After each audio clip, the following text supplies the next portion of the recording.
Good morning, good evening, good afternoon. Welcome to the Paint Basket online video classes. And we hope that you are having a good day at your place, a good evening, or had a good day, whatever it is, and that you've enjoyed it. You can see I've got my jacket on this morning. The cold weather is starting now in New Zealand, and the rainy weather started. But we had a funny summer because, well, I'm not quite sure what the summer was. It went by in the blink of an eye, and we had lots of rain where we shouldn't have. But anyway, today we got something very interesting. I'm going to talk about sketchbooks, which is a very, very important topic. And I'll go through it. I've got a lot that I've done. There's about 29 odd pages of writing and sketches in it. I put quite a lot of effort into this so that it'd be helpful for you in the future. Because if you can't draw, you can't paint so well. Certain things you can paint without drawing, that's fine, but you're very, very limited without drawing. And the start of it is sketching. So without ado, I think let's go through my notes, and we'll pick out the salient pieces. I'm not going to go through them all because there's too much writing. I'll just touch here and there. When you get your PDF, that will be in about a day's time, because I'm going to be doing a live sketch, and I want to add that in, and the photograph you've just got on the PDF, so to make it full. So okay, let's go. This particular thing you see here, this little picture, is a little watercolor sketch that I did while on holiday at Mahai Caravan Park up in the Drakensberg near the amphitheater. I did a lot of caravanning in those days, and notice that I've got a hat on. When you go out in the open, put a hat on. Put sunscreen on to protect yourself. And actually a little story about this one. While I was busy, I know my wife was sitting on the left-hand side of me when she took these photographs. When she looked around, there was a big baboon coming up towards us, and we had to chase this thing away. But anyway, that's the joy of being in a game reserve. Right, let's go along. Let's see, let's go down. Right, something very important here. Let's read this. Learn to see and understand. You have to learn to see. It's an acquired skill. And it's often said, don't draw what you think you see, but what you see. Because so much, you tend to take a lot of things for granted. You turn around, do your sketch. When you look around, you find it's not what you like it, or it's not what you wanted it to be. Now, I often tell my students, look and compare. This statement is absolutely important. Just this one here, look and compare. You must compare all the time. And I can't say it enough. You have to imprint it on your mind. And in Afrikaans, there's an acronym which goes kyk en vergelyk. For those that are in South Africa, kyk en vergelyk. It rhymes a little bit, easy to remember. Okay, let's go a little bit further down. Let's see. You see, it's absolutely necessary that one's eyes constantly flick between the subject and the drawing. Your eye must constantly go backwards and forwards, constantly backwards and forwards, comparing the angles, the sizes, the tonal ranges between the two, and all the others that you need to look at. The top artist is the one who understands exactly what he or she is looking at. You have to study what you're looking at. And no project of whatever kind is really successful unless the designer understands the rules, regulations, the mechanics required for that project. Now, your mechanics is all your drawing procedures. And yes, I got this out of a leisure painter issue that I used to get from the UK many years back.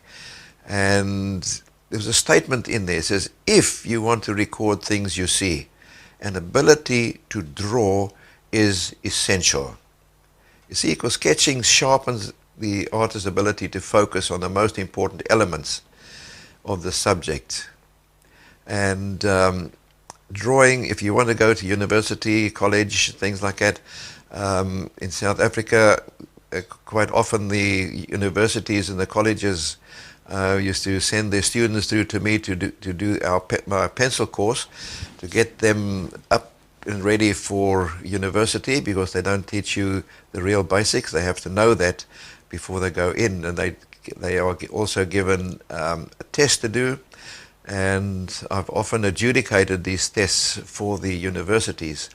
So it just shows you that drawing is absolutely essential if you want to become a master artist. Okay, we look here, the importance of sketchbooks. So there, we've got a few of my sketchbooks that we're going to go through just now. We'll page through them. I've got a few pictures from them in the PDF, but we'll go through them to give you an idea what the sketchbooks are, especially those that have never done sketching before. Now here, let's go through this quickly. Sketchbooks are there. They give you a measurement of progress. So you need to know your progress. It gives you a means of practice. In other words, constantly practicing. And that practice improves your eye-to-hand coordination.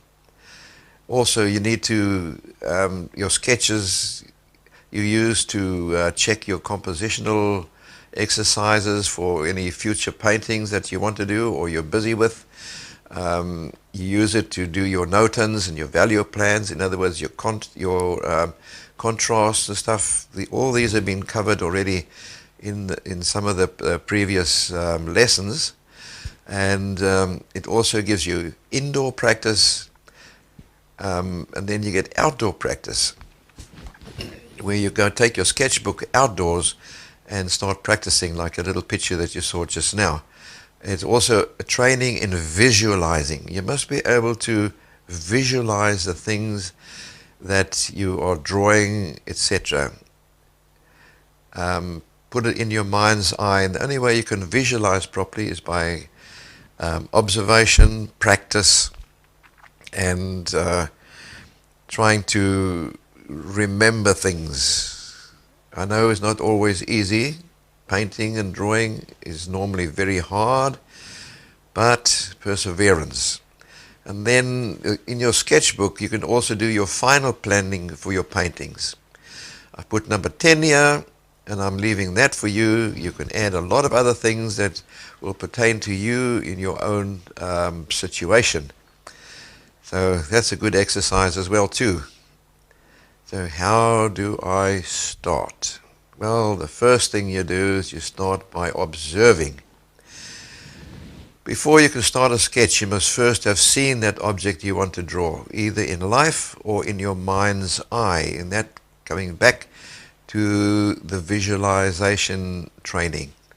So you have to do that. Anything that you do starts from a thought. Whatever you do, it doesn't matter what it is, it starts from a thought, and then it goes to an idea, and then from an idea into the practical. Observation is an acquired skill. Yes, it is a skill, and you have to work hard at it. You see, many people look, but they don't see what they're looking at. Just look like you're driving, you ride a road day after day after day, and then you suddenly turn to your wife and say, hey, look at that. That's something there I've never seen before. She said, well, it's been there for 2 years already. So it just shows you have to start looking around to see what's around you if you want to sketch. Okay, the only way is to train yourself to start studying and what you're looking at. What shape is it? What color is it? How many colors are there? What is it really? And what size is it? And what are the recognizable features? Another thing, why does it fascinate you? Do you like it, or why don't you like it? You have to, all these things have to go into your mind so that when you look at what you want to draw, you'll be able to do it properly.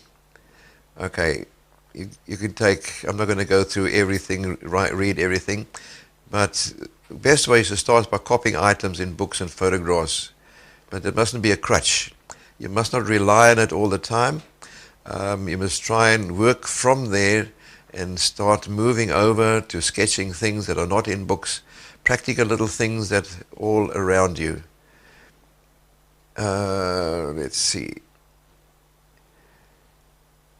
You see, you can still, from books, but that still must not stop you from practicing freehand drawings at the same time.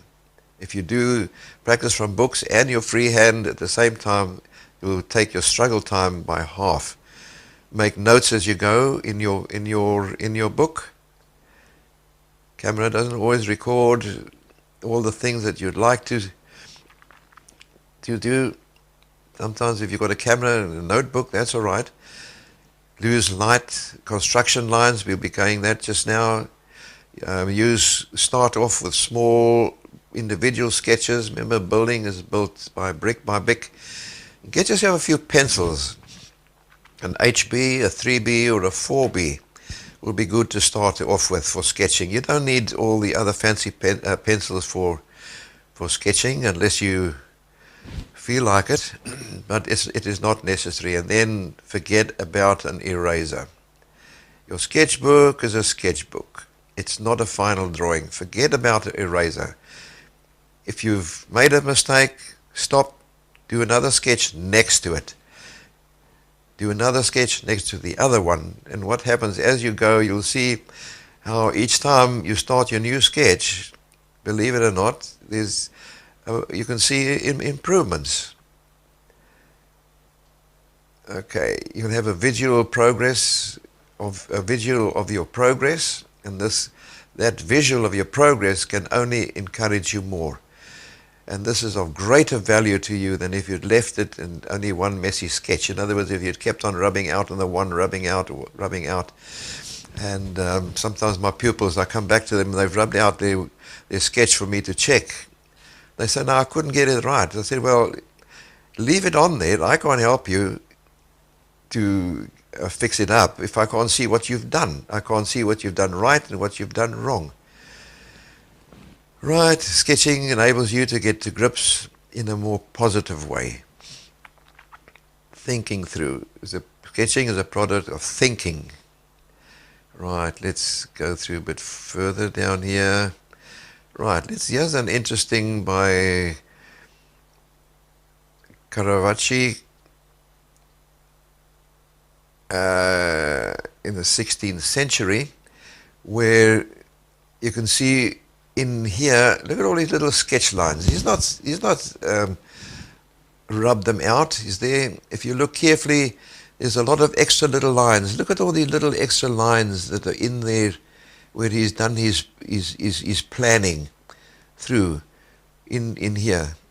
He's not trying to do a finished drawing. What he's doing is trying to get a concept of what is there, so that when he does his final drawing, here he's already sorted out all his mistakes and everything. Here you can see he's done a very quick sketch just to see, has he got the concept that he wants. And have a look carefully here. Look, he's got his arm up, got the elbow and the hand going towards the head. But look here, he's not. He's got the hand, his elbow and the hand are all down this side and up here, and he's holding something there. Can you see he's done his original sketch for planning. He didn't like it. He improved on it by doing this. And that is what a sketchbook is all about. So let's have a look a little bit further up here. Here. There we go. Have you ever watched a potter at his wheel? What they do is throw a lump of clay on, and then his feet is going like mad there, getting the wheel going, and then he shapes it. Sometimes he pummels it again, throws it back on again, and does it over and over until he's got the shape that he needs. And only when he's got that does he do all the finishing or smoothing work. And the above analogy of the potter is no different to the sketching progress or process and progress as well. Let's have a look here. Oh, there's something interesting. Often in the sketch, let me just get that, the mistake lines, what you think are mistake lines, can be as interesting as the correct ones. And as a matter of fact, if you go through and Google and look at Leonardo da Vinci's sketches and drawings, you'll notice that he hardly ever did any erasing. A couple of years back, I went to go and see an exhibition in Pretoria where they had all the copies of Leonardo da Vinci's inventions and all his copies of his drawings and stuff. Absolutely fascinating to see all these. And he left thousands and thousands and thousands of sketches. In actual fact, I don't want to go too much into it at the moment, but part of his relatives, they threw away suitcases full of the stuff before they realized what was happening. They could have made themselves a fortune. Okay, what materials? Books. Right, we'll have a look at the books. I've got a whole stack of different ones. It's not necessary that you have one particular size, one particular make. The main thing is look at the paper. Very thin paper can buckle, and even if you press a bit hard, it goes out of shape. And if you want to do a little bit of watercolor touching up on it, etc., then you need the thicker paper, because the thicker paper, as you know from watercolor paper already, is the thicker the paper, the less buckling that you're going to have. So, what size do I like? I like the A4 size, the 8.5 inches by 11 inches, which is the easy handled. You can use it outdoors, in the studio, and it's not too large. The very large sketchbooks that I have, I actually use those for my final drawings, and I keep that in my studio. Right, what can we use to sketch with? First of all, pencils. Let's have a look. Here's a let's get that, there we are. Very quick little sketch, rough sketch with pencils. Those of you who did the oil lesson last year on painting blue gums, here is my little planning sketch that I did for the blue gums. I quickly planned what would I do, how would I set the things out, and as you can see, look at all the rough work in there. I did this on a loose piece of paper. I've got it here somewhere, and while I'm on that, if you've got loose pieces of paper, all right, we're coming to that later. I'm going to take this little piece here, I'm going to take it, I'm going to stick it into my sketchbook so it doesn't get lost. Loose pieces of paper get lost. So, we've gone through that. Let's have a look here. Where is it?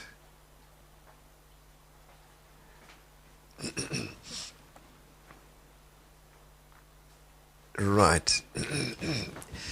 If you really want to excel in pencil drawings and sketching, then I would like to recommend our top pencil course. It's called Let's Draw, and it's been upgraded by Nolan in a fantastic way. We've got people that have bought it, they're on the forum, and they are overjoyed with it. And the drawings that for people that have never drawn before, we get them up and running high quality in no time flat. It's actually rocket powered, if I can call it that way. There's various options you can get into our store. Another way to do it is an ink. And here's a little ink sketch that I did in 1951 on one of the farms out in the Karoo in South Africa, the good old windmill and the little Karoo bossies and bushes, etc., etc. So there's in one of my sketchbooks. There's another one I sketched. They had ostriches. They had ostriches on the farm, and very quick. Just look how quick these sketches are. But that's what the sketchbook are. Now this is recording. In other words, I can take these two sketches and make a complete drawing out of them. It may be, this is now a full tonal range, a no tone, as if you would like to call it that as well, and I can put this all into color, etc. Tony is asking, what is a Karoo? Karoo, Tony, is a semi-desert area right in the central area of South Africa, more towards the west side. It's a very high plateau area, and it's, as I said, it's semi-desert. It's normally very flat, and the roads are, if you go down the road, you look down, you can see tomorrow. If you look backwards, you can see the whole of yesterday, etc. And it's an absolutely fascinating place. So it's actually an area, semi-desert area in South Africa. And let's have a look. It's in Phillipstown, when I used to go to school at one stage. And I used a black waterproof ink. That doesn't mean to say that you just use a black waterproof. You can use fountain pen ink, Parker Quink and all those, as well as acrylic drawing inks. I've got a set of drawing inks as well too. I've got a beautiful set, and I don't know why I haven't used them, but I've hardly ever used them. Bought them years and years back. You can use speedball pens, mapping pens, felt tip, waterproof, and others, and even shaped twigs make for very interesting markings. A lot of artists do that. They cut a little twig and they use it, dip it into the ink, and you make nice irregular things that really fit out and come nice and fit into the atmosphere of the painting, as it were. It's going on, yeah. Okay, PDF froze up for a second. Right, we have watercolor, and here I have some watercolor. Let's just wait till that comes up properly. There we go. You can take your little watercolor sketches. Down the bottom here, you can see this grasshopper. I've made the pencil sketch. That's the start of these ones here. I never had time to finish it, but what I do is I just get the grasshopper, hold it on his legs and hold it in front of me, and then draw it, and then put it down and paint it, and then after that just let it go. In these ones here, I've done actually very, very detailed, absolutely detailed, all inside here, even the antennae. When you get the PDF and you enlarge it, let's see. Let's zoom in a little bit. Right, let's move that across. Oops.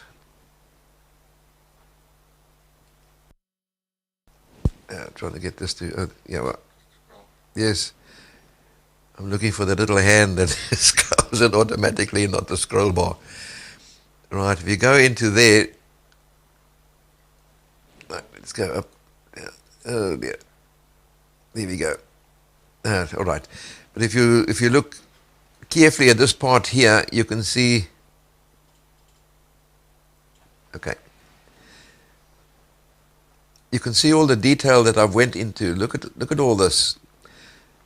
Sketchbook is not necessary, but I was busy practicing certain things, and I practiced them in my sketchbook, so I can use them afterwards. Look at the antenna, even the little antenna, all the little knuckles, all up into there, coming through in across the wings. Okay, let's zoom out again.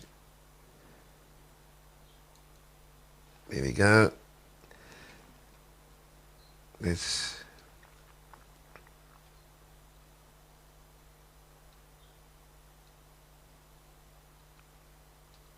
right in there. We can use charcoal. This is also a sketch. Let me just zoom out a little bit. There we go. Which I did in 1951, 1952, somewhere, there, 1951. Here's a date over there, 1951 in Pietermaritzburg, in Chase Valley, when I actually started work in Pietermaritzburg.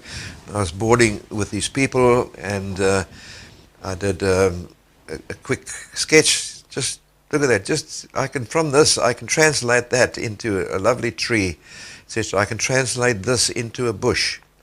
I can translate that into the hill on the other side, etc. And then here is what I really wanted to sketch, is where the old man, he had Parkinson's disease, and quite badly. The cup used to rattle on the saucer like nobody's business, but when you get in here, he made the most exquisite woodwork, children's toys. When he took that plane, and when it touched the piece of wood, he would plane that thing as accurately as you could get it. So there's charcoal. Let's go, but we can use acrylic. I've not used acrylic. I've not seen any acrylic in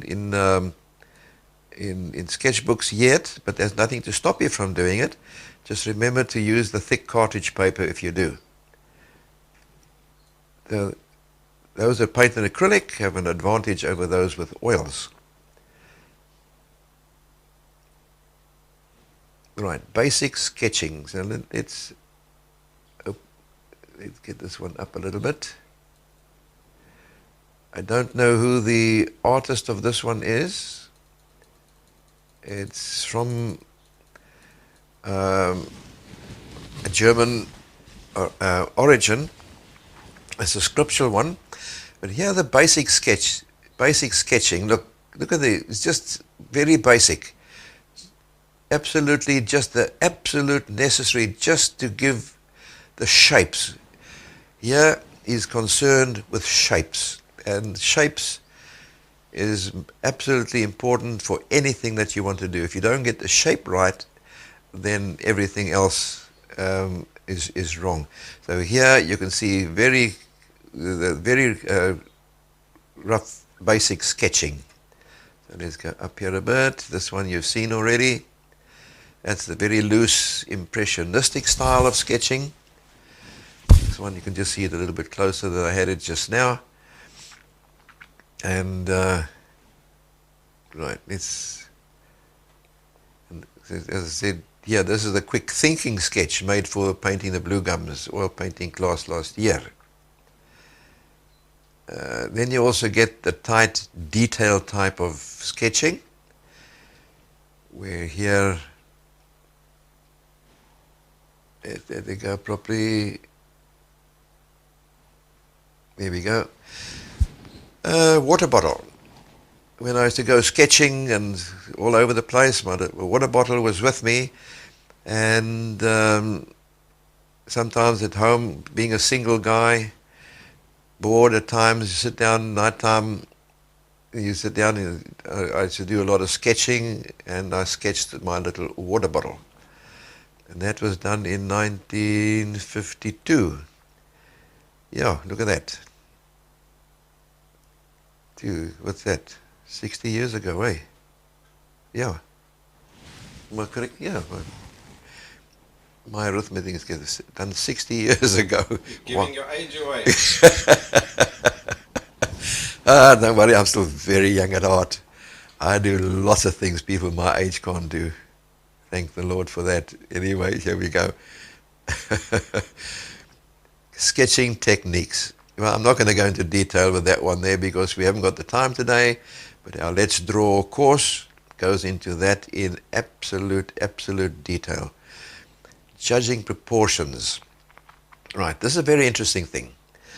Just now, just before I start the sketch, I'm going to show you a few little tricks in judging proportions and things like that when you go out sketching. So, but you have to force yourself to observe what you see. Observe carefully. Don't rush it. People, it's an instant age today. Everything is to be gone first. The old computer that I first had, till you press the thing to save, you go away, half an hour later you come back, it hasn't finished saving yet. You go and have your cup of tea, make your tea.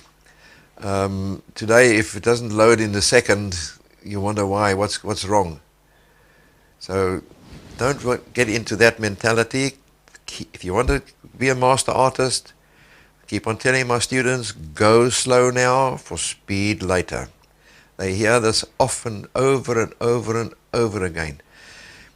And then you learn the techniques first. This is your most important thing for anything that you want to do. Learn the techniques.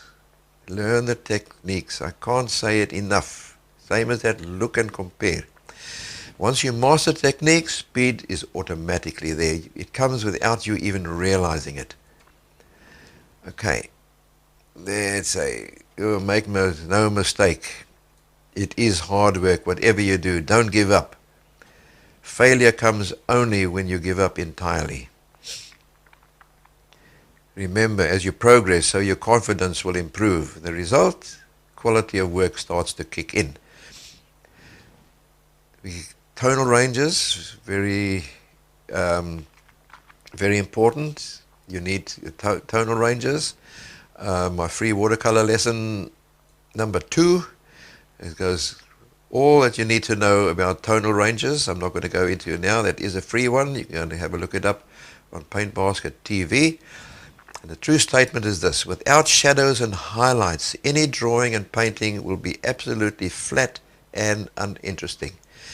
You need at least 3 tones to give volume. Think that one over. Okay.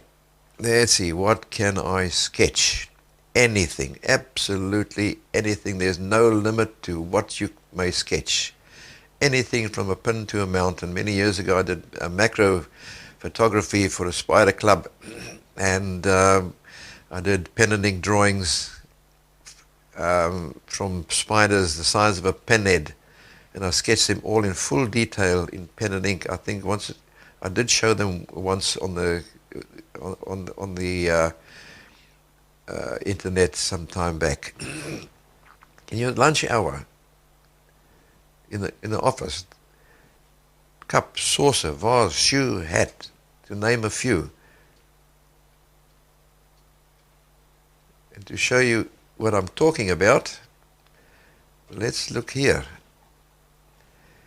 There's a page out of my sketchbook where this is live when I was in the soil conservation at that particular time, and I took my sketchbook with me, and I was to on the farms and that do all the sketching, water towers up the top, one of the workers standing lazing around, a broken tricycle, started to sketch someone there and the person moved away.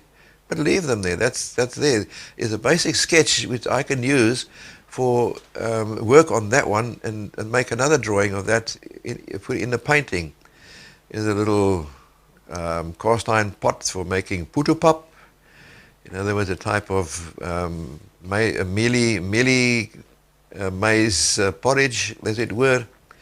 Absolutely delicious.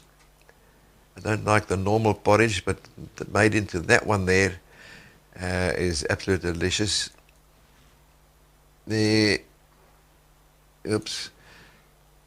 Right. Yeah, you can see I've got some fowls, some chickens, some chooks, as they call them here in New Zealand.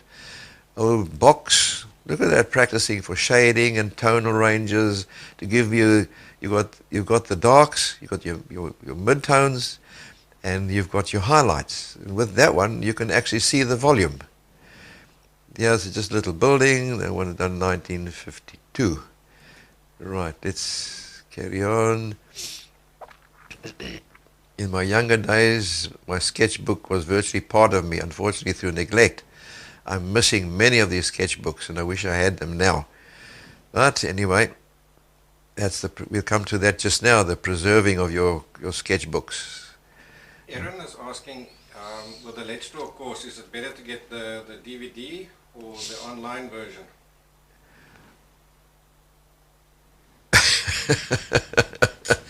It's a personal preference. Some of them buy the online, some of them buy the PC version, where you can look at that on your PC. Where the other one is you have to be connected to the internet. The DVDs. It's hard to tell. It depends on what you would like to do. I think let Nolan answer that one. Well, with the online course, what you're going to get there is you get the you get access to the forum and ask questions and stuff like that. Where with the DVD, you basically just get the DVDs. And you sort of continue at your own pace. What I've done is I've popped up a link in the chat box, and you can go and take a look at the different options there for yourself. Aaron. Okay. Okay. Right, there we are, straight from the horse's mouth. Nolan spent a lot of time bringing that book up to date and made a fantastic job of it. Right. I must give credit where credit is due. Remember, very important to compare your sketch to the object being drawn. Don't worry about making mistakes. You see that just now. Let's go in. Remember, Rome was not built into a day, in a day. This was in one of my courses, the pen and ink sketching one, where these were originally just pencil sketches. You can see the pencil on the outside when we were on holiday some time back, and then I decided to take my watercolors and just color them in. So there's a pencil drawing which I transformed into a watercolor. So there's nothing to stop you from doing that as well. Right, here we go. I'm not going to go into it now, but here I'm telling you what the difference is between a drawing and a sketch. Let's go further down.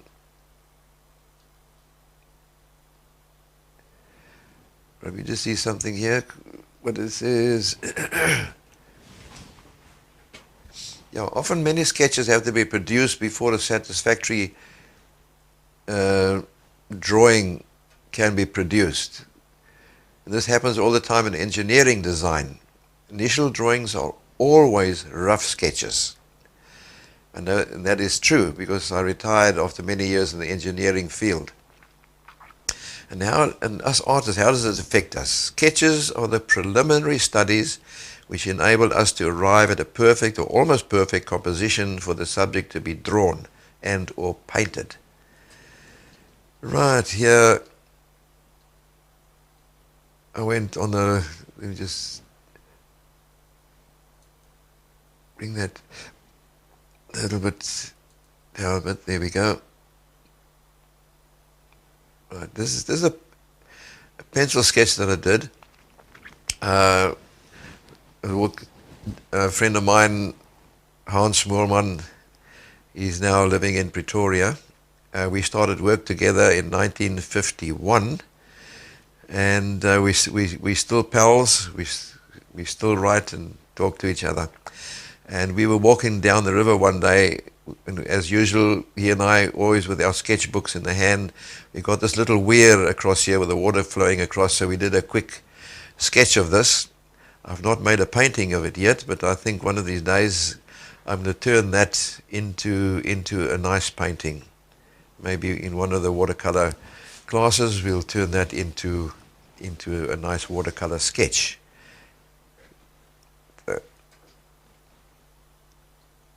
Sketching locations. That can be anywhere, doesn't matter, you just have to watch the weather and be dressed accordingly, etc., and all the other implications. Some places they don't allow you to sketch in public places, especially if there's a lot of traffic in the thing. When I worked in for the uranium corporation in South Africa, at that time when they were busy with the uranium plant, they allowed me to do watercolor sketches inside the plant, but not to take actual photographs. So you have to be very careful of if you go sketching and you want to take a photograph of what you're sketching, get permission first. This here is the Pietermaritzburg Town Hall.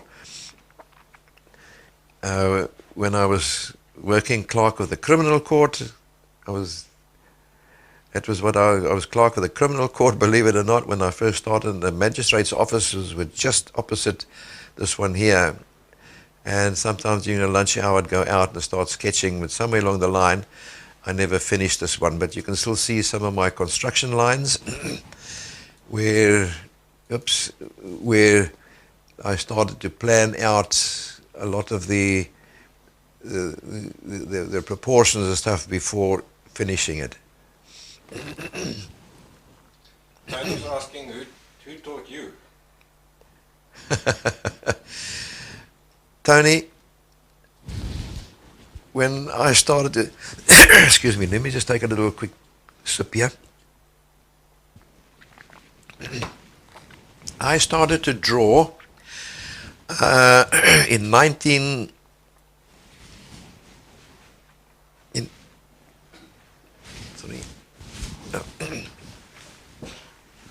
okay. My directors told me that I must face and talk to you directly. Good show. Tony, when I started to draw, it was in 1944, during the World War II. Somewhere along the line, one of my things I put World War III, and people picked that up. But anyway, in the World War II, and I started to sketch from Mickey Mouse and Donald Duck and playing around with these things. And my late father saw this, and he started to encourage me. He never drew himself. He was not an artist. He was a magistrate, and but he was the one that encouraged me all along the way. And if it wasn't for him encouraging me then, I would not be where I am now. So any of you are parents and you want to get your children going, now's the time to do it. When they're young, get them going, give them some books to do, take them out, have drawing. Doesn't matter how they draw. They draw children very naive. That's not the problem. It's to get going and get that mentality of drawing that they can go and roll along. I had taught myself. There was nobody. There were no books on the market. There were no books to even to learn to paint, etc. It was during the war years. Things like that was not available. And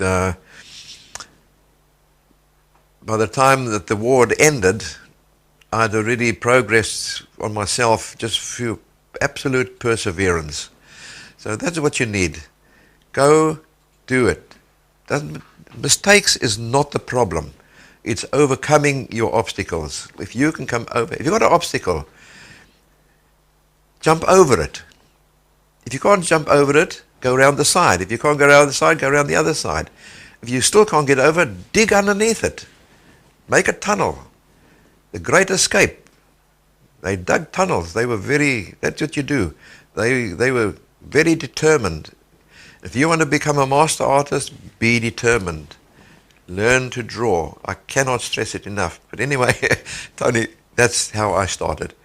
Everything, all my painting, all my drawing is what I taught myself. Later years, I went to the odd painting holiday or a workshop, etc., just to hone further what I've been doing. But all my basics, I taught myself. Okay, let's back to the grindstone, as it were. Yeah, let's go in a little bit. These are the sketches that I did, believe it or not, while I was on honeymoon. Even on honeymoon, I had a sketchbook in my hand. And Anna and I would walk all over the place. We'd see things, and then I'd sit down and sketch little things. All these little things like this, you can add these into other paintings where you need them. So it just hones your eye and your hand coordination. You can see there, the 13th of March, 1958. Okay, then you know how long I've been married. There's Anna, she's still sitting there, just busy knitting away like mad, listening to all with my jabbering. Okay, here we have also the same when I was on honeymoon, all these little sketches. It's come here, preserving your sketches, very important. Without preservation, we would not even be seeing Leonardo's or a lot of the other famous masters' works that we can see, all the progress that has been going on. You need to protect them because you can come from smudging, coffee spills, fingerprints, etc. Now, a lot of artists don't spray on their fixative on. Nolan is one of them. A lot of mine I have and I haven't. And when I do feel the smudging will occur, then I'll put a light spray of fixative over the drawing. But don't overspray. If you overspray, I did that once on a painting, and it took 15 years later, it took for it to suddenly come out in big yellow splotches where the overspraying occurred. So be very careful of that. And because the worst thing you can do is to leave all your loose sketches lying around unprotected. I've done that, and to my misery and to my horror and to my whatever, I wish I'd never done that, because they get lost. Take them, put them in a folder. Of recent, what I've done is I keep them in these little plastic sleeves if they're the A4 size, and keep them into a folder. Don't leave them unprotected. I left one of my paintings hanging up on the wall, pencil sketch of a baboon, and slowly, without realizing, one day all of a sudden I saw, wow, that paper is now really starting to yellow. Been open to the elements, and that's why all these should be, if you frame them, must be behind glass, and must be with a mat so that the paper doesn't touch the glass itself because of condensation. Then seal the back as well too. Right.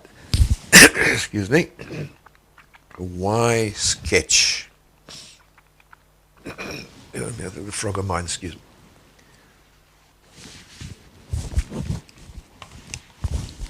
We're just changing the battery quickly.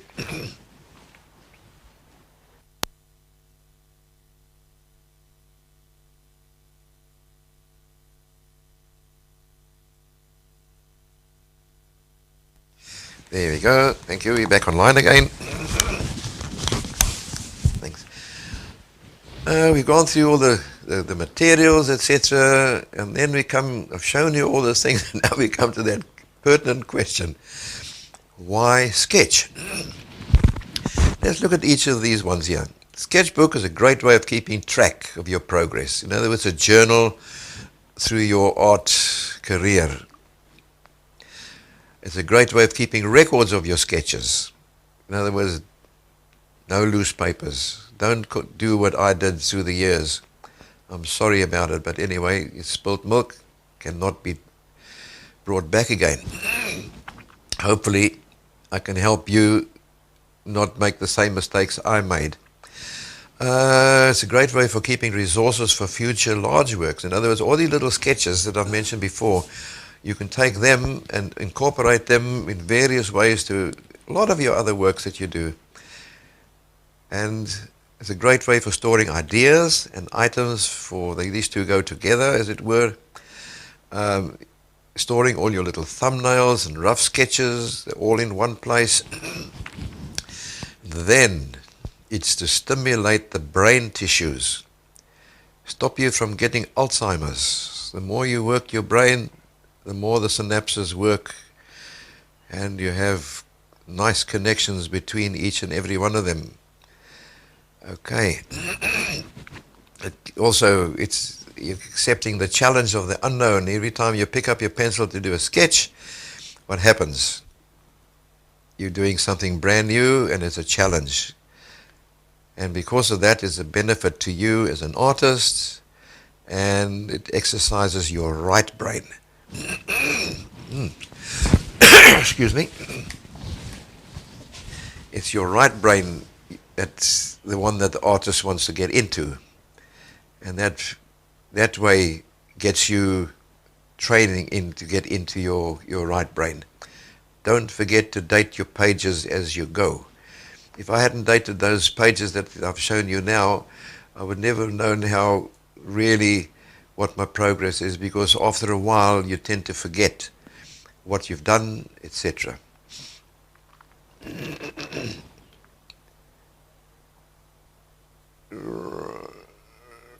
Right, let's go into the piece here.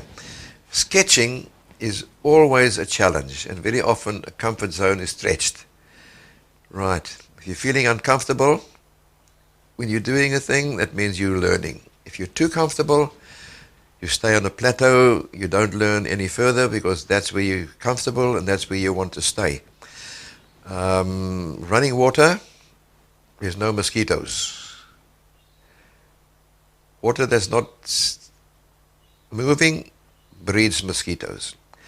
A dead salmon floats downstream, while a live salmon battles its way upstream with great determination and braving all the obstacles until it reaches its intended destination. Good thing for all artists to remember, especially the new ones, that it's a battle. The salmon gets where he wants to go, but he battles all the way, and what happens? He eventually gets there. Right. It's mental training. I'm going to go through all this at the moment. The outcome of sketching. Right. Let's get that up. Right, there we go. When you're doing a lot of sketching, what is really happening? It means you're practicing, practicing, practicing. And obviously the more you practice, the better you'll become. I've written that here about the concert pianist who practices for hours on end, day in, day out, month in, month out. And to keep himself going, he needs to practice all the time. If you want to become a master artist, then this is the only way. Practice, practice, practice. Doesn't matter what discipline in the arts you are in.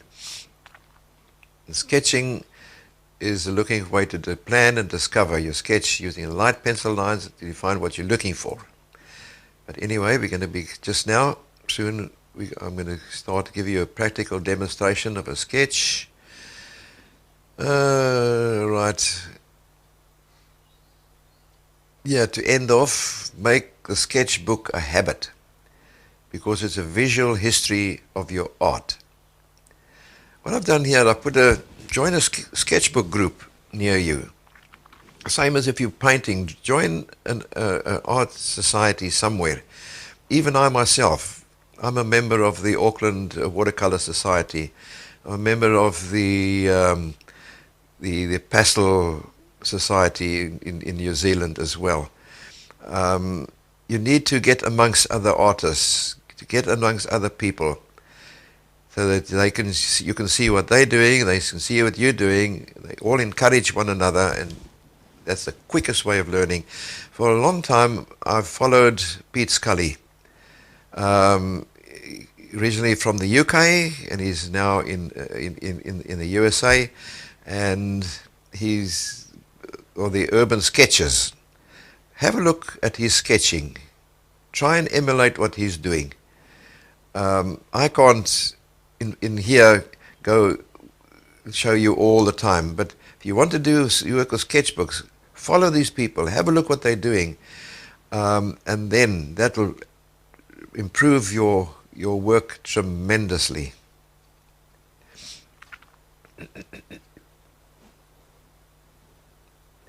Here I've just added lastly just a few others in my sketchbooks. 1970. I'm just going to go through them very,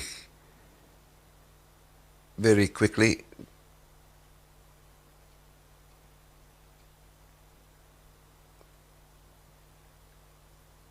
Wait, that to come up there. Some fuchsias in our garden, canna seeds, old canna seeds.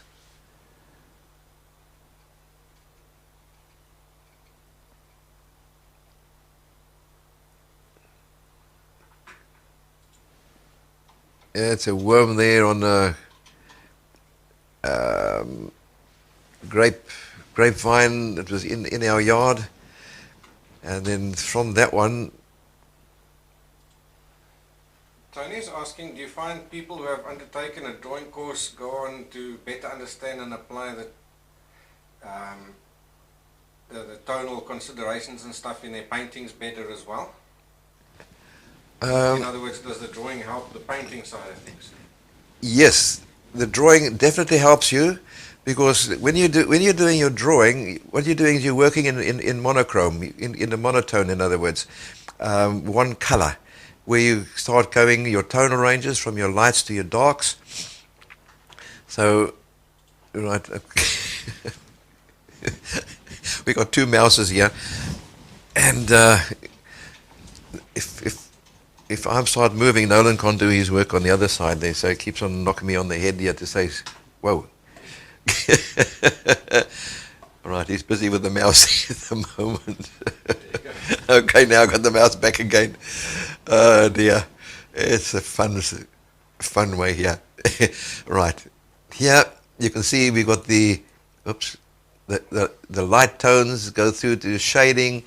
You got your darker tones, the lighter tones. When you in pencil, you're doing all these lighter tones, dark tones, and from these your light tones right through to the absolute dark. So inside you have the white right through to the absolute black. And the pencil course shows you this. To know if you're doing your colors properly is to paint it and then take a photograph of it, turn it into a black and white, and then have a look. And if you see any tonal changes, then your color that you've put on is not correct for the time. Because don't forget, colors themselves have a tonal range, but that's not the subject for this one at the moment. That will have to go for a later stage. But anyway, the drawing definitely helps you in your painting, especially the tonal range. Your shapes and your where am I going to now? The shapes and your tonal ranges are the most important, more than color. All right, a lot of you will recognize that one I did in my sketchbook.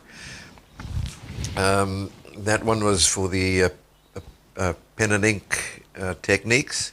And you can see where very, very roughly, you can do this in pencil as well too. All these ink lines can just as well be pencil lines, where then you can come in and just put a very, very light color wash. Don't paint it. I found some on the forum they forget to put the wash on. Wash is a very thin color. It's more like a glaze, as it were. and don't try and paint it with thick paint, with heavy pigment. Color, this is done with a very light wash. If I had to take all these black lines out here, nothing would really make sense. Right, let's go further down. I'm just going to go, I'm running out of time, so let's go a bit further. This was done in my army days, done on writing pad paper, which I cut out and stuck into my books. Army boot. You can paint and you can draw anything you want to. Then it's done again there on honeymoon.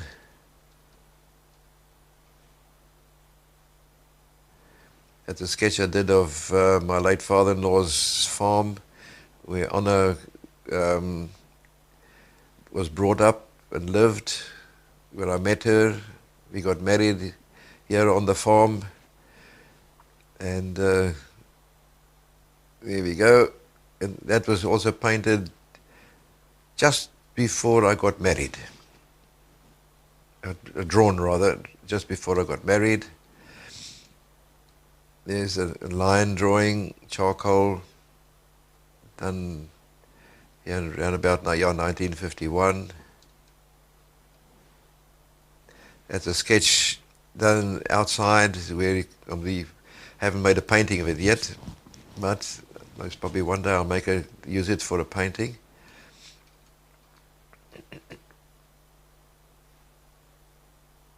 There's a sketch by Paul Cezanne, just to show you. There's a tonal sketch that he did in preparation for one of his drawings, paintings, just to see how it worked. Right, and here's the last one. This is done 1990. I did the sketch on a week's workshop, and I went out on John Boyes.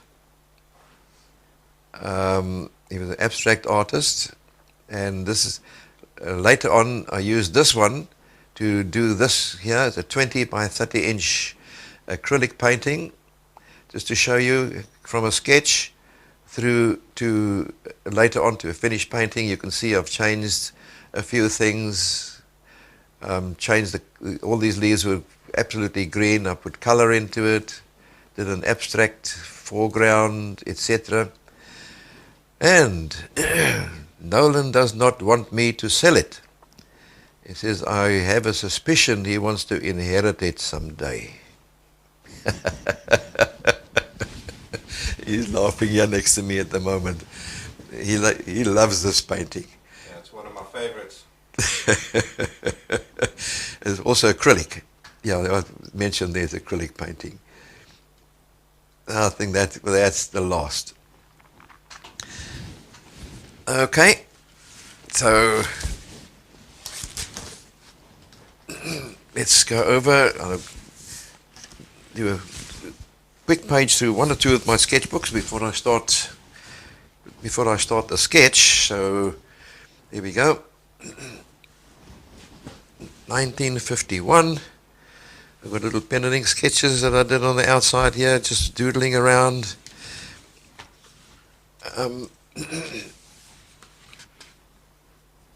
Let's see, beautiful palms. I have to study this one. Okay. No problem at all. It's actually a very nice one. That if you look into the colors, look at the colors that I've used inside there. Okay. Yeah. Just a second. We'll get going now. We're just looking at the.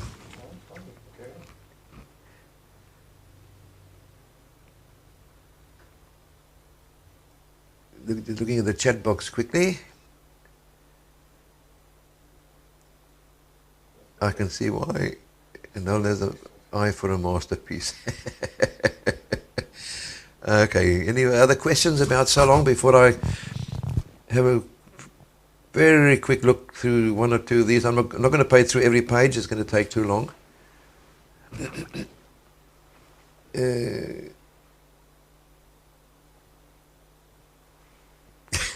Okay, Val, you're adopted. No problem at all.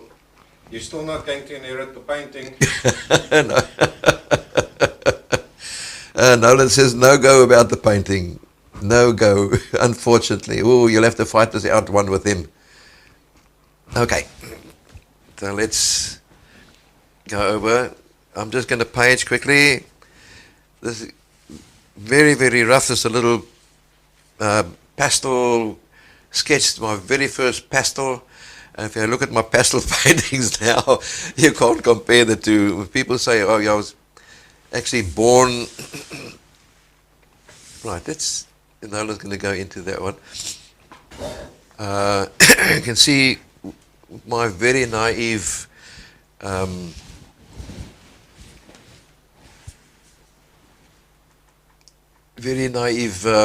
pastel drawing there with pastels and some pastel pencils in, and but that's the way you start. You have to start somewhere. People tell me, yeah, but you're born with the talent. No, I worked very hard during my lifetime to get where I am today, and this is the start. Just to encourage you as well too, that it doesn't matter what it looks like, do it. It's your sketchbook, it's your mood, it's your character, it's everything that you want to have in it. And if you don't want to show other people, so what? Later stage, when you're ready way along the go, you come along and you with pride, you'll come back and say, look, this is where I was, and this is where I am today. Oh, here's a little pen and ink sketch. I used to do a lot of calligraphy in my time. And with the calligraphy, I've got calligraphy stored away in the monument in Pretoria as well. A few loose sketches. That's what I looked like in the morning when I got up. That's what I looked like unshaven. This is another friend of mine. This one here was a very quick sketch of myself in the mirror sideways.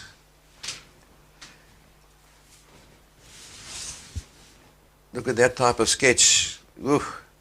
If I look at it now, what I'm doing now, but that was the start. You have to start somewhere.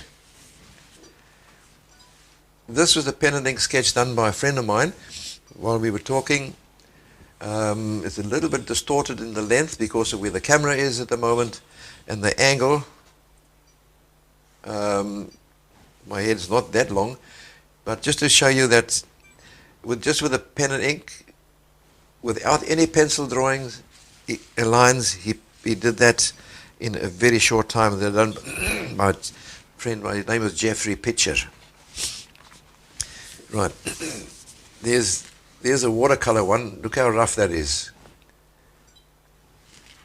Not like what I do today, but still, this is a thing that you can use, and it gives you an idea for another painting. All right, let me just get another one here quickly. I'm going to start my sketch. And don't forget, sketch is a quick thing. So I've got notes and stuff all in. But let's check. These are some that are actually in the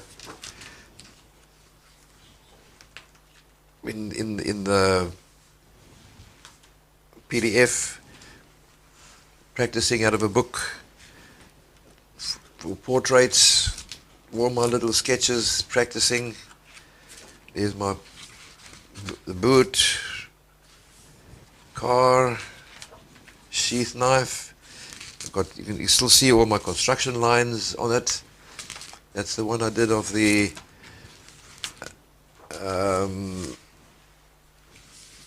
town hall, candle, sketches, all little sketches. These are things that you can do right through. Let's take one. This one here is 80 thin sketching paper. This is very, very thin. And actually so thin you can actually see it's almost like tracing paper. You can see all the others behind. And that one is of the farm. That one is in there. When I scanned them, I had to actually put a piece of white paper in between. There's others. I left the loose leaf in between so that any smudging didn't go onto the back of the other paper. There's some others on there, the ones that you've seen. Right. Let's do this quickly here. There's some interesting ones in here. Little ones. This one here is actually trying out some gouache, and very unfinished. But as you can see, I'll still leave them in there. They're still a record of what I was doing, what I was trying to do. Even that here was just the basic in. I can use that and make a final drawing out of that one, practicing colors in the book. There's the one that you saw.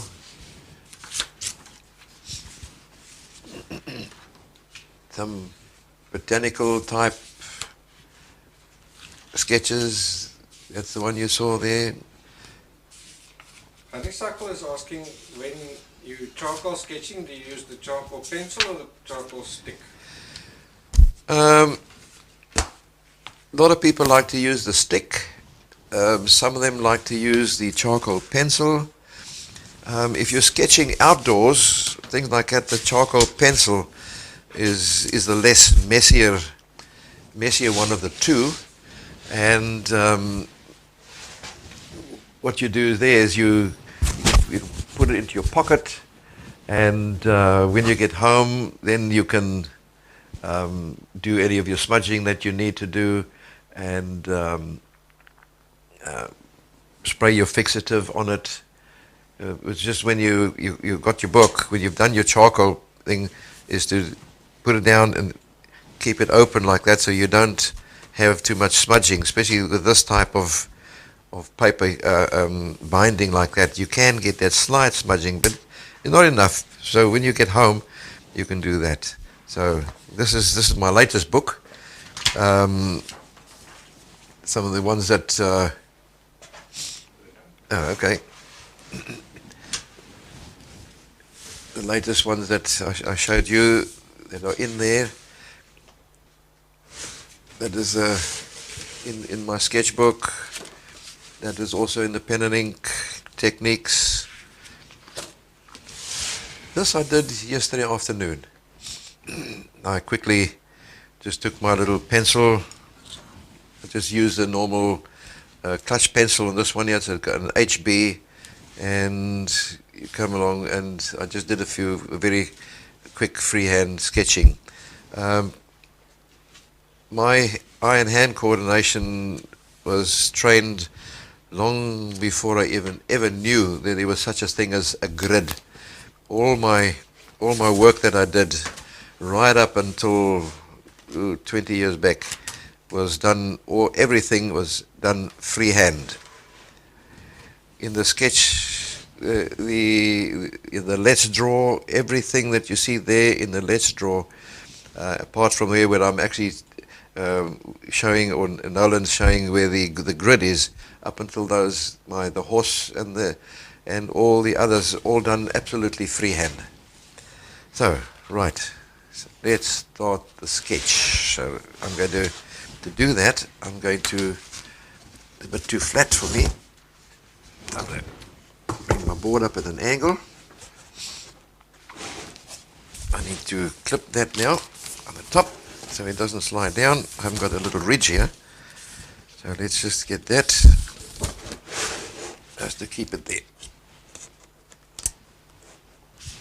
Get this part closer to Nolan to get the less distortion. So we put that on there. So I've opened this one up. Now I'm going to, unfortunately, I'm going to have to every now and again sort of just do that. But there we're going to do this. So what I'm doing is, let me just take my clutch pencil first. What I'm doing, I'm going to do my construction lines first. So I've got the book. I'm looking at the angle of the thing, the face. So the basic angle of the face is running down that way. And then I'm going to, there's a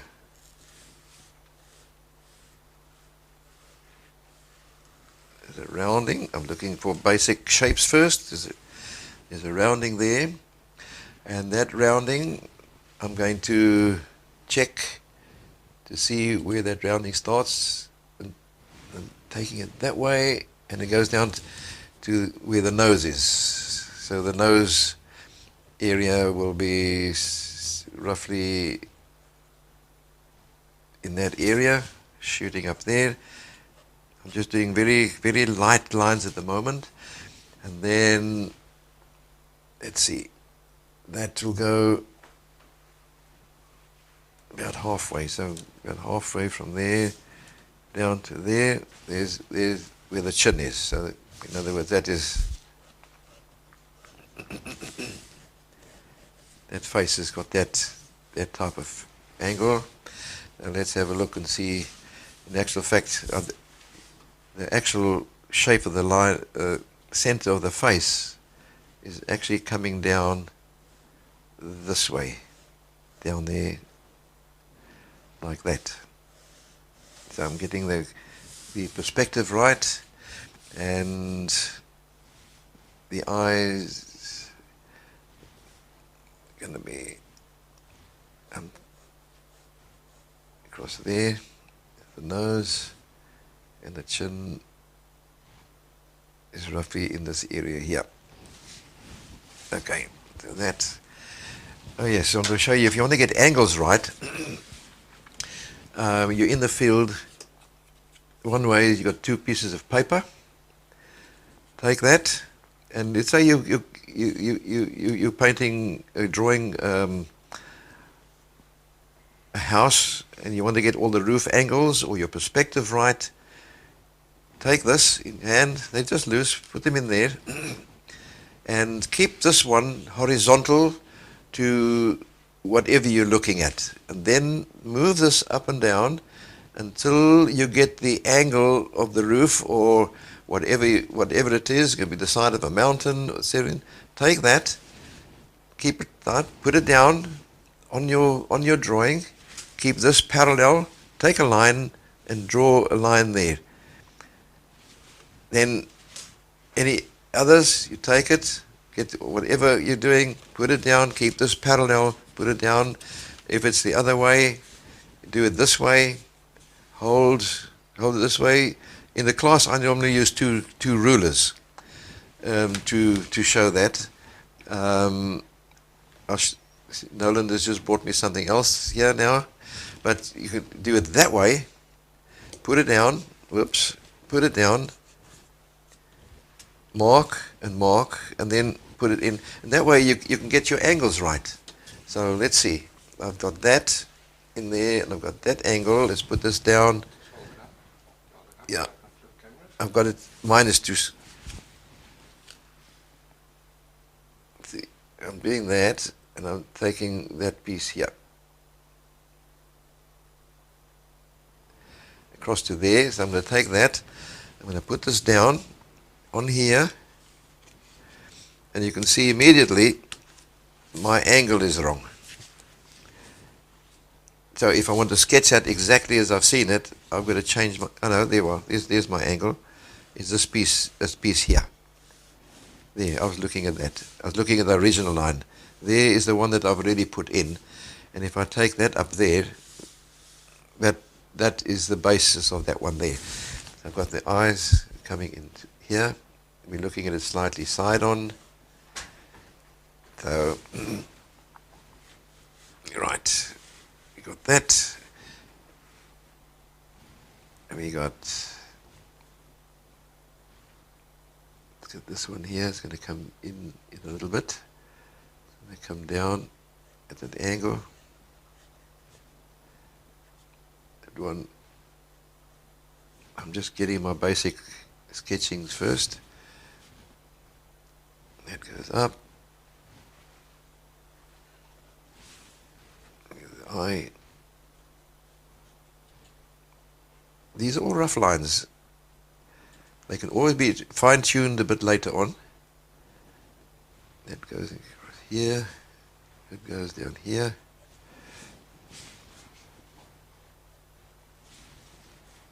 Guys asking, would you use hairspray for a fixative?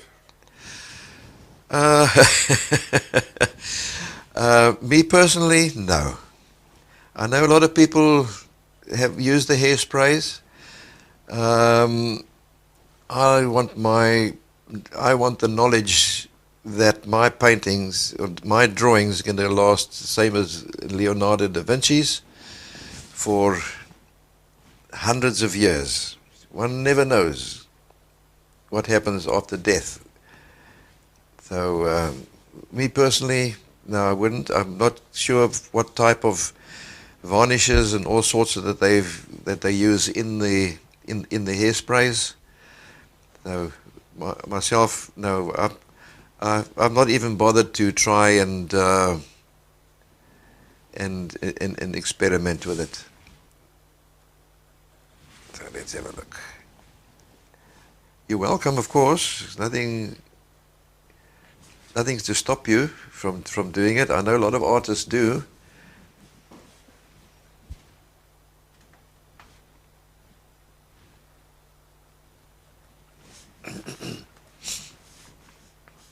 All right, let's have a look. Where have we got the ear line is across here, and that paper comes down across to about here, and then it shoots down to about here, and then you got that little, there's another one that actually comes down here.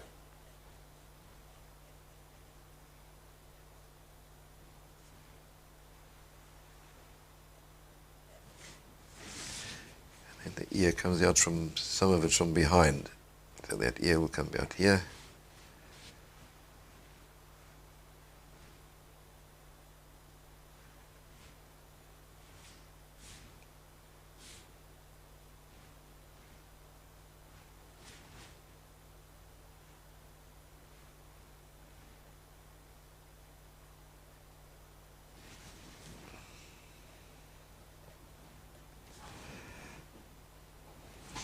I'll come back to that later. Okay, so I'm going to take my jacket off. I'm getting hot now. Excuse me just a second. Just help me out.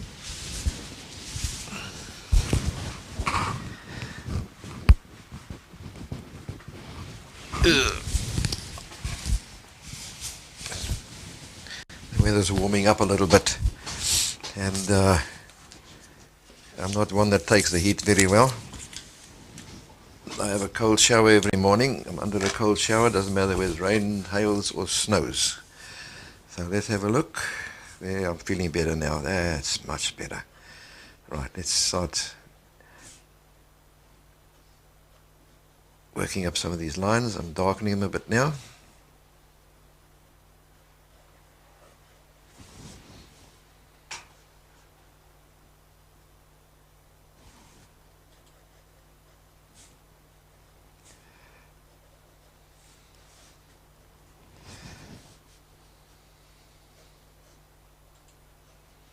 This one's a little bit longer than what it should be. So we'll bring this out here.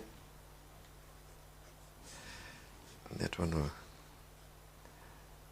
come down here.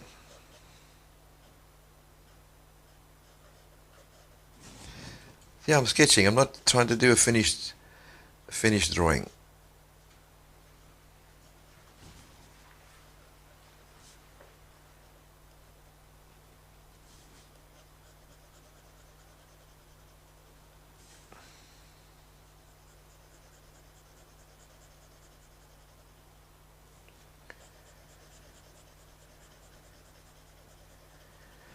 Now I'm starting to put some molding into it.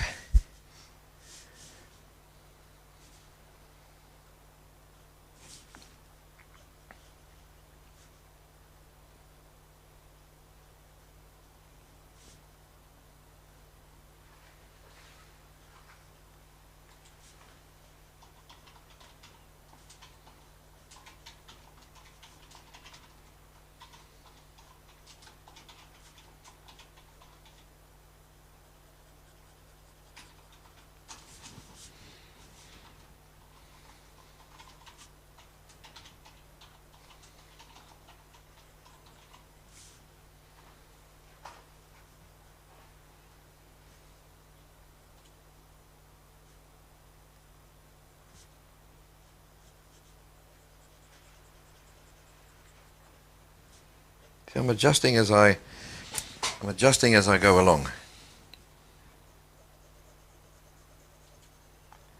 Putting some darker. See, here I'm busy working up my tonal ranges. Very roughly. This is very, very good for figure studies and things like that. Got that one, go in there, across there. It'll come down here. Let's see here, that comes down. That comes down here.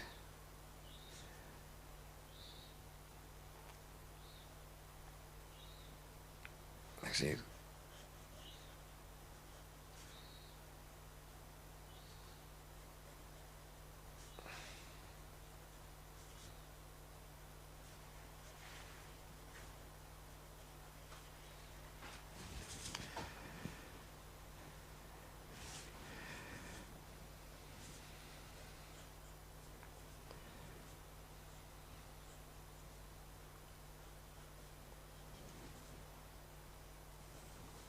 I'm getting myself mixed up there. I'll come back to there just now. Let's just go back up here.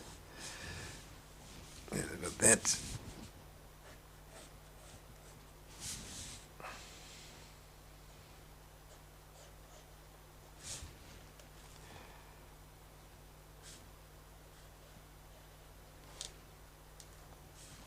You see that one goes down to there. That one goes up to here. Little one here.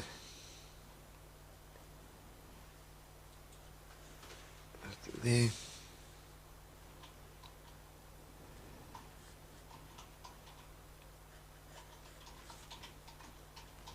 I got the ear in the wrong place, but better. We get the it'll go up here.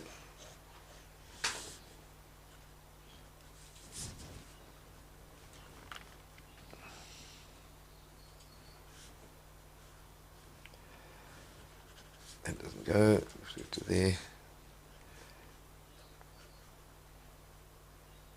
And that one, this one goes through to there. So that shadow goes there. There's your darker one here.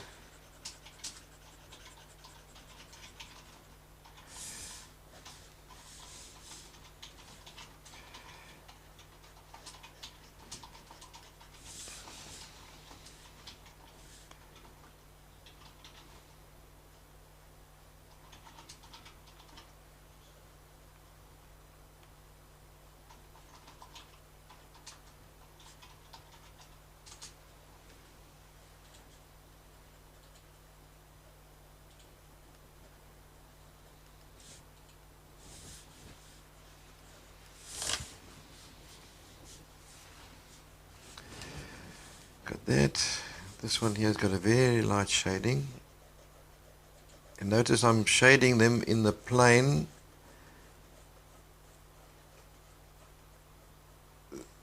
that they're moving. So this one's moving inwards, it goes that side. So you that across this way. This one shading will be slightly across that way.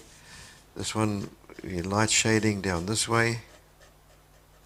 That one will be light shading down this way. See how I'm getting the planes where they're going. That one is also going that way. This one will be down that one. This one is down this side, that this way, that way. You've got that coming across here. Then from that one goes. Got something not quite right here. Let's have a look. Let's do that top there first. Go along the top. Then here you got some touches the hair coming out there. Sort of getting the shapes of those. Some of these ones you'll have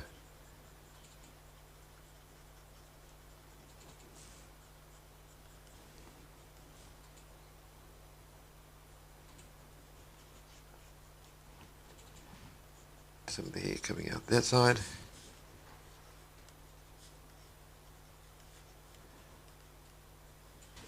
This one, see, I've got this here is not, I've gone a bit too far out that side. But this is the sketching. You see what happens is, I don't do much sketching lately, sort of half out of practice. But this is good, your eye-hand coordination, where you can come along and if you've not done this 100%, not a problem. Come along and start and do another one. So that's the practice. You need to practice your angles and everything like that. This is a sketchbook now. So there, I've done the basic. I know it's not 100% right, but I've given you the techniques. After a while, if you want to, you can come along, and then you can start doing some other little modifications as you need. But there's a little bottle on the other side there. Let's take this. This is a sketchbook. So I just want to get to here. Okay. I've got a sketch of the plane lines from the port. Oh yes, right. Nolan is getting the sketch of the plane lines.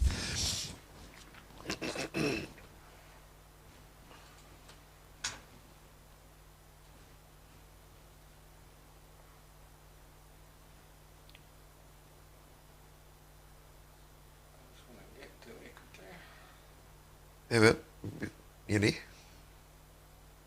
Now, there we go. This is now a front view, but Just from a different angle. You see there's some little lines missing here and there. So there's the lip.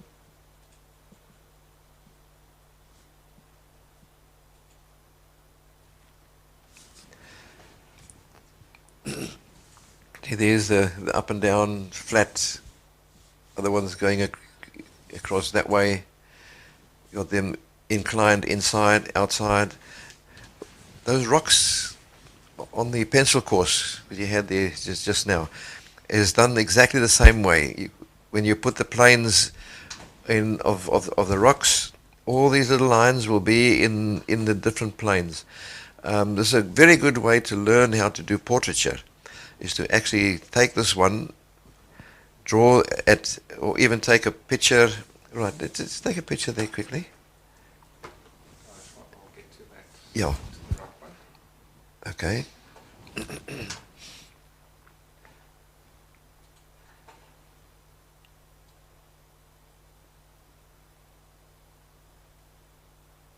There we go. Right. These are photographs that I took on holiday at Mabalengwe, out in the Transvaal area, and very nice private game reserve. And when I was doing my original one, for doing it in a book form, and then Nolan just said, no, let's put it onto onto videos. And That's what I used there, because you've got all the different planes. So there you can see each piece of the rock has been broken up into a plane. Now, let's just go further down. There we go. Yes. So there you can see the actual plane lines drawn in.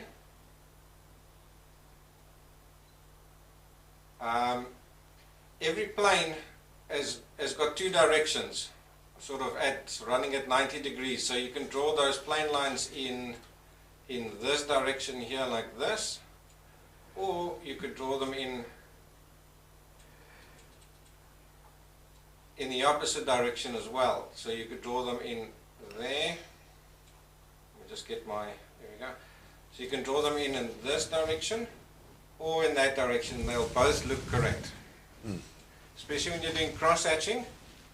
Those 90-degree angles is the angles that you'll hatch in.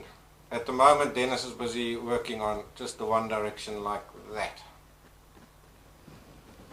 Do you want to draw those guys or what? Yeah, all right. Let's...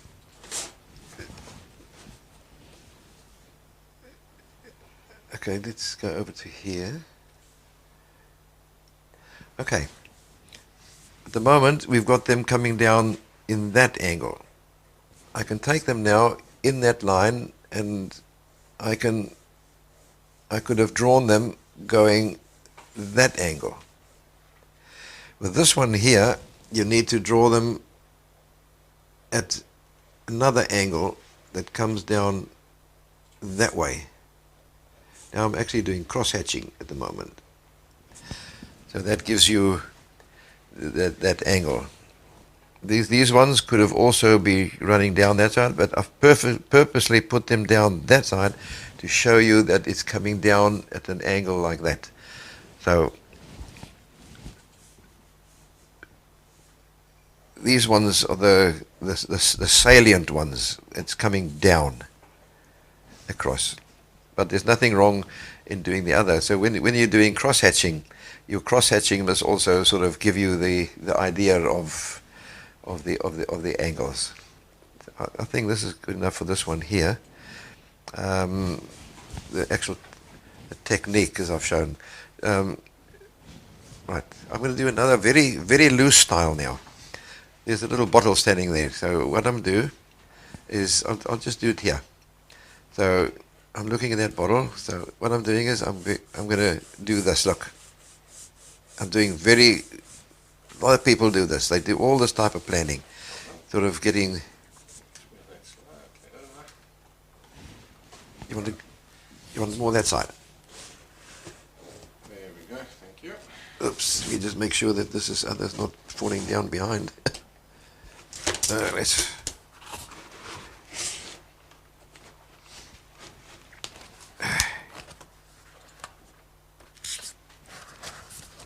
Let me get that clip over there.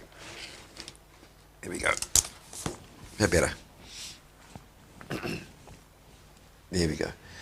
Okay. Now I've got a little bottle. You grab it to the side. There we go. That's him there. It's a bottle of our medium that we use. So I'm going to put that down to the side, and let's do that quickly. And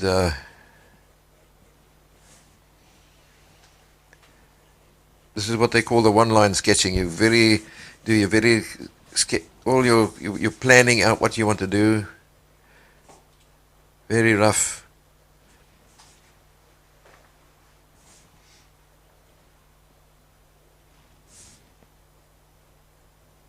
Because I'm doing this at a odd angle here as well too.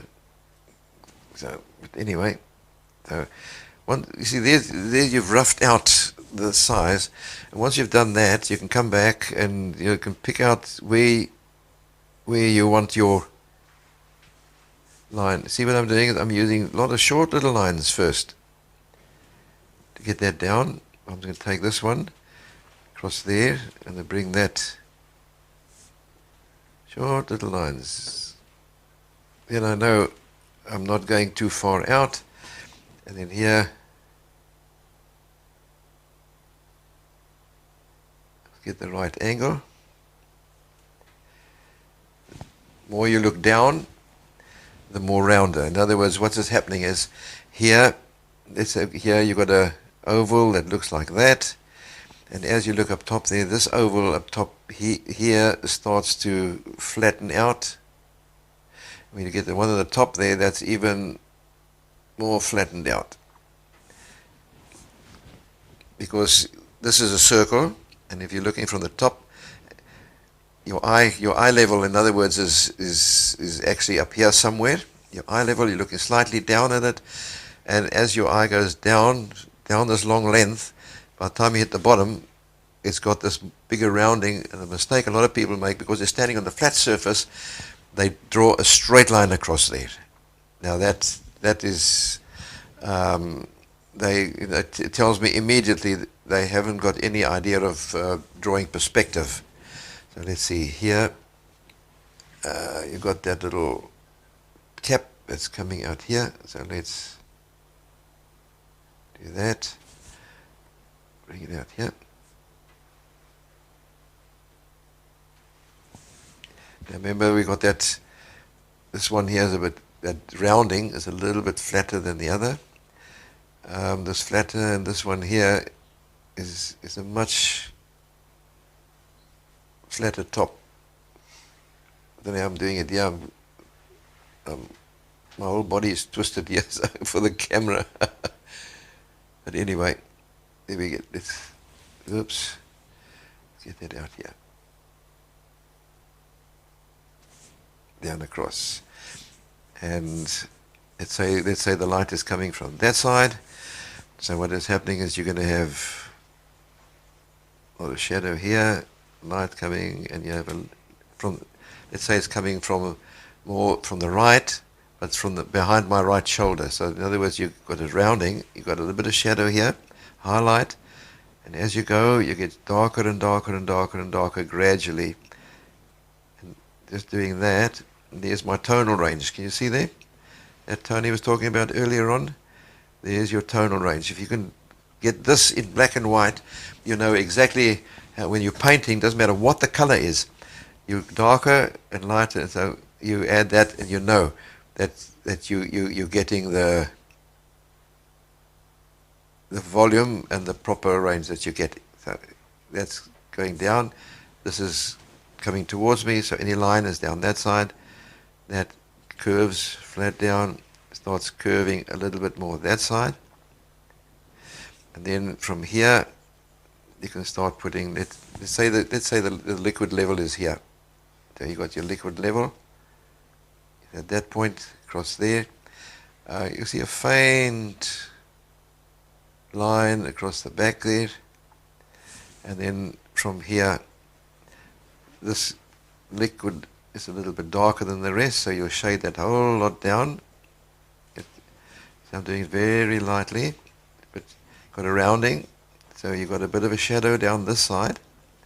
Let's bring that down there quickly.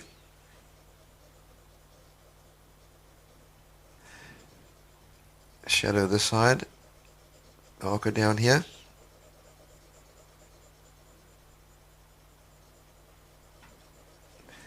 Very much, I'm going to do it very lightly up in this area where it's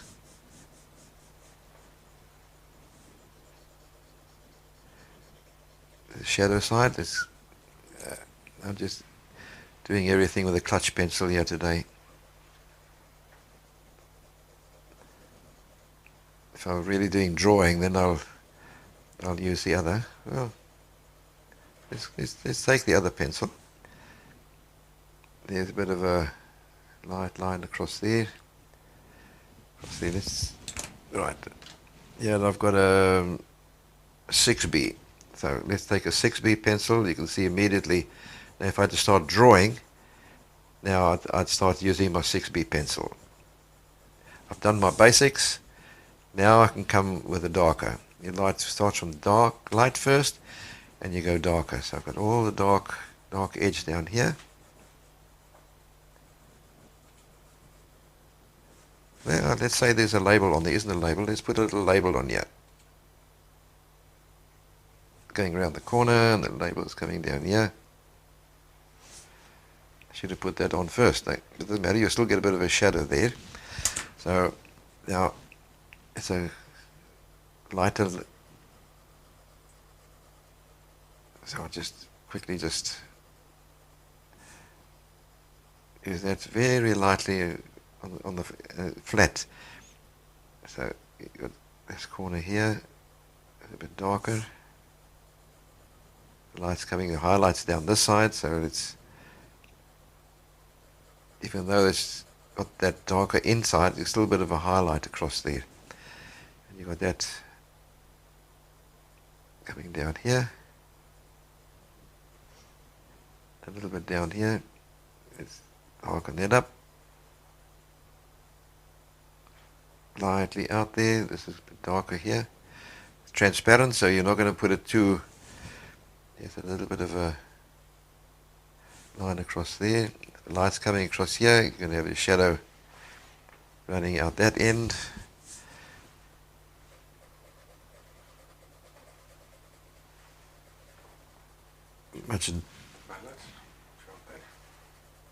Much darker here and across. Alright. Now for adding highlights, there's that liquid levels going across there like that. And here you got some writing, whatever it is. There's an edge to this. Let's say there's this.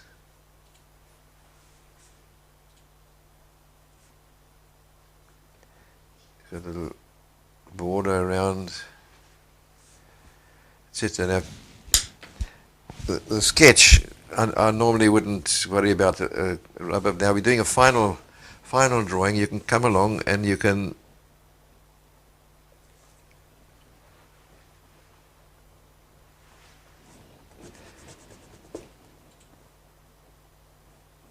bring out some of your highlights.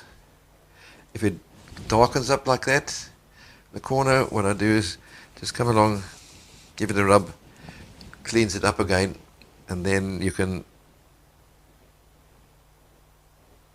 bring that out. There you've got your highlight there.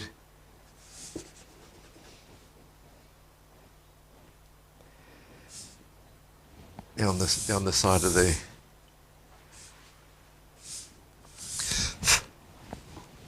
one thing, don't put your hand, you're going to, especially when you start using the softer pencils, it's going to smudge. I usually take a handkerchief and just sort of wave with the wind out of the road. Other than that, I have a nice soft brush, a hake brush. They use in watercolors, nice and soft. So you can do that. So there's one of the ways of sketching. So let's do that. There's some other little sketches that I've done for little planning. See, unfortunately, see what I'm doing. Don't do what I'm doing. Do as I tell you. Because these little papers, they get lost after a while. They really get lost. So I think that's let's see if there's any questions. It's coming right up to the 2-hour mark now. Real questions at this stage. Any other questions you'd like to know about sketching? Do I sketch from my imagination sometimes? Yes, I do. Because what has happened is the more you sketch, a lot of it gets stored in your subconscious mind. And your subconscious mind is the one that, when you're drawing, images that you've stored into it get recalled right in the back of your head, as it were, right into there. You have all your practice work. More you practice, the more it's reinforced, so that when you start sketching, what happens is You start automatically without thinking. You do it because you've done it so many times before. It's the same thing in driving a car. Let's say, for argument's sake, you're not in an automatic, you're in a gear-driven car. What happens?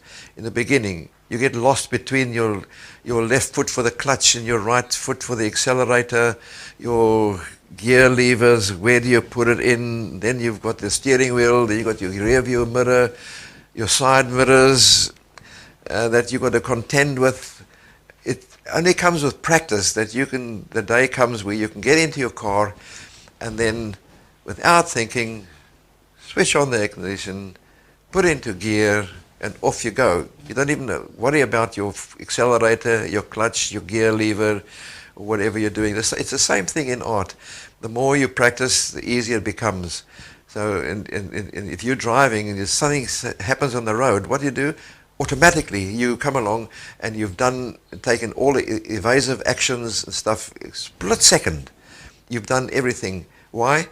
Because you've trained yourself all along. That's why you have fire drills. That's why you have all these firms doing all sort of practicing. Art is absolutely no different at all. You need to do that. So from that, I can come along and I can do paintings.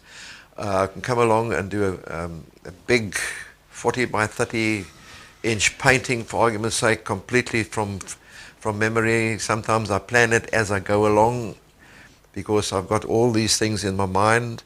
I know my composition.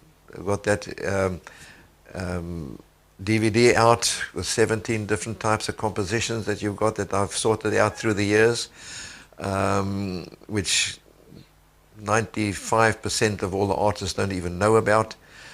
But I've done it. I've put it all for you to at your fingertips. What I'm doing is I'm putting all my knowledge that I've got through all the years through these lessons, and between Nolan and myself, we're building up like a big legacy that we can leave. That one day, many artists will be along the road. I have many artists already that are full time. Some of them are opened up their own business, and some of them are top-class artists. I've got some of my South African students. One of them is in South Auckland. She's making a very good name for herself here in New Zealand. So it's up to you. Where do you want to go to? But as I said, the more you want. Okay. The next class is for watercolor. Very important one, especially if you're using lightweight paper or you really want to make top-class paintings and you want to make sure that there's absolutely no wrinkle in your paper whatsoever, is to be able to stretch your paper. And for the classes here, I've been using 300 grams per square meter. And if I'm doing big ones, I go up to 450 grams per square meter without stretching. But that's a bit more expensive. I'm not going to use them here in the class. But you can use 90-pound paper, stretch it beautifully, and come out with a nice paper. In our classes in South Africa, where they had a lot of big watercolor classes, we did that. And next week, I'll show you how to stretch paper. So I think that's all I have to say from my side. I hope you enjoyed today and got you going, excited to go along and start doing some sketches, go out, even in the snow. It doesn't matter. There's it doesn't matter what type of weather. Under an umbrella, inside a car, you can sit inside a car and sketch through your window, whatever's outside. Not a problem. There's absolutely no excuses whatsoever. Okay, my wife says I talk too much. Anyway, so from my side, have a good day, good sleep if it's that time of night for you at the moment there. Until the next time we get together, from my side, God bless. See you.